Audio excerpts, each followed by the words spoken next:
Pessoal, bom dia! Dando continuidade ao nosso estudo em Fisiologia Vegetal, nessa aula gravada nós vamos conversar um pouco, comentando questões sobre Fisiologia Vegetal que estão presentes em processos seletivos. Algumas das questões são questões objetivas, o tipo C, múltipla escolha, como também chamamos, e algumas questões discursivas. Então, vamos a elas. A primeira questão coloca uma análise de gráfico entre taxa de fotossíntese versus temperatura.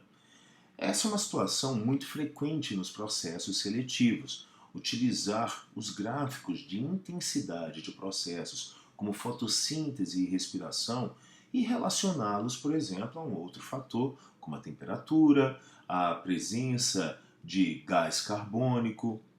Então, quando ele coloca para nós essas 5 curvas, da curva A, B, C, D e E, e ele pergunta qual das curvas sugeridas na figura representa a variação da fixação de CO2 em relação à temperatura para uma planta submetida a uma intensidade luminosa constante. Então, a grande importância a ser feita aí com uma análise é basicamente o seguinte: a intensidade luminosa é constante, então a luz não será um fator limitante para a realização da fotossíntese.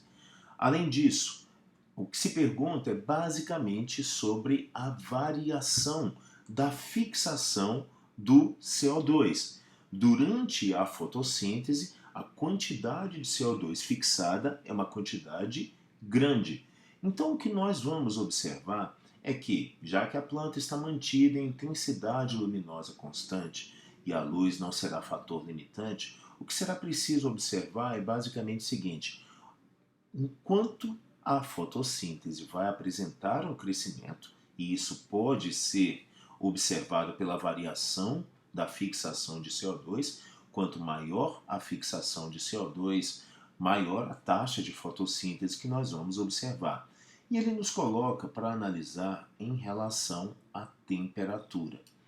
Nesse mecanismo, o que vai ser importante nós observarmos? O quanto a temperatura influencia. O que é preciso lembrar é que temperaturas muito acima dos 42, 43 graus Celsius levam normalmente a uma desnaturação enzimática, uma desnaturação proteica, o que fatalmente vai diminuir, vai impactar de uma forma muito significativa na taxa fotossintetizante. Então, ao analisarmos essas curvas, o que nós vamos observar basicamente é o seguinte: a curva D, ela vai representar basicamente a fixação do CO2 e, basicamente, nesse caso, quando a temperatura sobe demais, uma queda significativa dessa capacidade de fixação.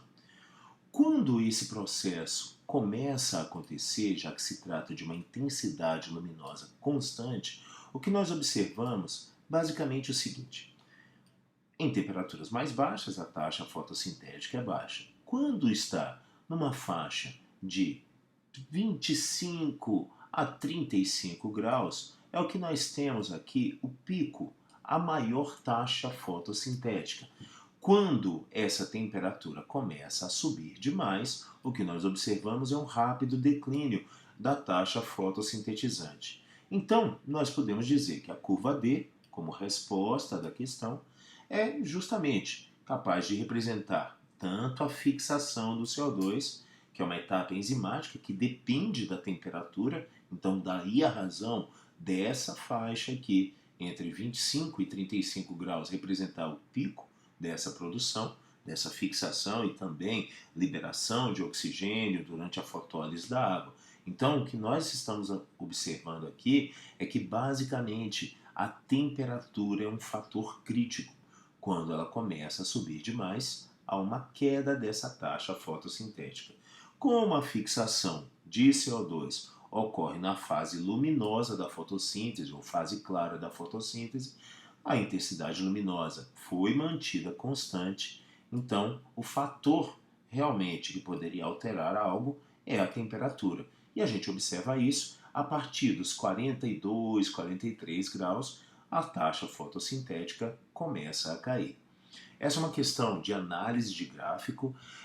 Basicamente, a gente observa isso muito em processos seletivos. Essa questão ela foi retirada de um vestibular da FUVEST e é uma situação bastante comum. É uma exigência, uma habilidade que o candidato deve demonstrar de analisar, interpretar dados, interpretar informações em um gráfico. Vamos à segunda questão. Na segunda questão, novamente uma análise de gráfico e novamente sobre fotossíntese. Ele coloca o seguinte: em um experimento foram obtidos dados que permitiram a construção do gráfico abaixo. Interprete o gráfico, então, a habilidade de interpretação mais uma vez sendo exigida, analisando dados em um gráfico, explicando o significado deste ponto X e das áreas destacadas A e B. O que nós observamos aqui? Basicamente, uma quantidade de CO2 e também essa situação associada à intensidade luminosa. Então, basicamente, o que nós estamos observando aqui, nessa primeira curva, uma curva de absorção de CO2, ou a fotossíntese, porque é o local, é o processo, melhor dizendo, em que ocorrerá a absorção de CO2, e uma curva de liberação de CO2 em razão da intensidade luminosa. Liberar CO2 durante o processo respiratório. Então, basicamente, a situação ela é a mesma. É um gráfico de fotossíntese versus respiração, como o que nós estamos acostumados a ver em sala. Então, o que nós temos aqui nessa curva constante da curva de liberação de CO2 é a respiração. Essa outra curva que aumenta a intensidade do processo à medida que a intensidade luminosa aumenta é a fotossíntese. Então o que nós temos aqui no ponto X é o chamado ponto de compensação fótica ou ponto de compensação luminosa. Na região a respiração está maior que a fotossíntese. Na região B, a fotossíntese está maior que a respiração. Vamos analisar as implicações desse mecanismo. O ponto X, como ele representa justamente o ponto de compensação fótico ou compensação luminosa, significa que é nesse momento a planta está fazendo fotossíntese com a mesma intensidade da respiração. Consequentemente, como são processos praticamente inversos, o metabolismo energético dessa planta vai se manter. Não há ganho nem perda de energia. Isso significa também que não há ganho ou perda de matéria. A planta não vai crescer, mas também não irá debilitar. A quantidade de oxigênio liberada pela fotossíntese vai ser igual à absorvida pela respiração, bem como a quantidade de CO2 liberado é também igual à quantidade de CO2 absorvida. Na região A, que nós tínhamos identificado como respiração maior que fotossíntese, basicamente o que está acontecendo é que essa planta está recebendo luz abaixo do ponto de compensação. Então a velocidade da fotossíntese vai ser menor que a da respiração. Caso seja mantida nessa condição a planta vai debilitar, já que os gastos, por assim dizer, serão maiores do que a produção que ocorreria aí na fotossíntese. Na região B, a situação se inverte. Basicamente, a planta está acima do ponto de compensação. Então, a intensidade da fotossíntese é maior que a da respiração. Isso significa que a produção será maior que o gasto realizado pela planta, de forma que será possível acumular reservas e também avançar no crescimento dessa planta. Essa é uma análise muito frequente nos processos seletivos. Essa é uma situação que também se repete com grande frequência, tanto no Enem quanto em outros processos seletivos, e é fundamental reconhecer esses dados em um gráfico como esse. Analisando a questão 3, um corte histológico com a presença das estruturas que são conhecidas como estômatos. São poros presentes aí na planta. Observa-se na imagem parte do tecido proveniente de uma árvore do grupo Angiosperma, contendo duas estruturas em evidência, são as que nós circulamos aqui. Em uma árvore adulta, tais estruturas são encontradas onde? Então, o que a gente está vendo aqui é um corte de uma epiderme bastante ampliada e a área onde nós encontramos os estômatos. Os estômatos são poros cujo fechamento e abertura têm uma relação direta com o controle osmótico e uma influência parcial do potássio, que é exatamente um dos macronutrientes da planta, conforme a gente viu em uma das aulas desta semana também. Os estômatos eles são encontrados na epiderme inferior das folhas. E, com isso, quando ele coloca, tais estruturas são encontradas principalmente nas folhas e sua função é realizar a transpiração. Não apenas a transpiração, as trocas gasosas ocorrem também através dos estômatos. Então, a gente pode colocar, basicamente, a resposta é a alternativa A. A figura representa exatamente uma vista frontal na epiderme foliar com estômatos, principalmente encontrados nas folhas. Por que o principalmente encontrados nas folhas? Em caules mais jovens, ainda clorofilados durante a fase vegetativa da planta, uma fase de crescimento, nós podemos encontrar alguns estômatos na epiderme mais jovem desses caules ainda em desenvolvimento. Os estômatos realizam as trocas gasosas controladas, basicamente durante os processos de fotossíntese e respiração, e também a transpiração, que é uma perda controlada de vapor de água. E vamos analisar a quarta e última questão, que é uma questão que coloca um raciocínio que é muito frequente, que é uma análise de assertivas, uma análise de afirmações, e escolhendo basicamente as afirmações corretas. Ele colocou o seguinte: um botânico tomou 2 vasos, A e B, de uma determinada planta. O vaso A permaneceu como controle, e no vaso B foi aplicada uma substância que induziu a planta a ficar com os estômatos permanentemente fechados. Então, de início, a gente tem uma importância que foi ressaltada na questão anterior. Estômatos realizam trocas gasosas e realizam transpiração. Então, essas duas atividades necessariamente serão afetadas.